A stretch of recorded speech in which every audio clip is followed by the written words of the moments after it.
নমস্কার। কবিতা মহান শপথ, কবি তন্ময় রায়।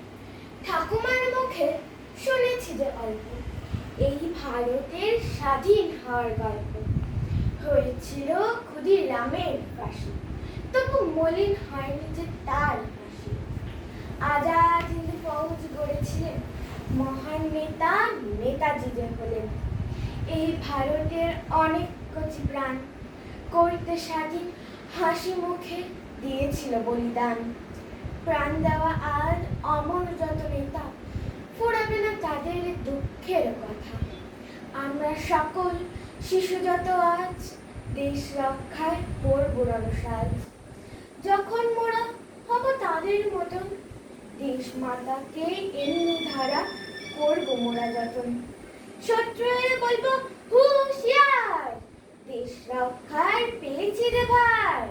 15ই আগস্ট মোদের পুণ্য দিন, পরাধীনতার বেড়ি ছিঁড়ে হয়েছি স্বাধীন। নমস্কার। Happy independence day.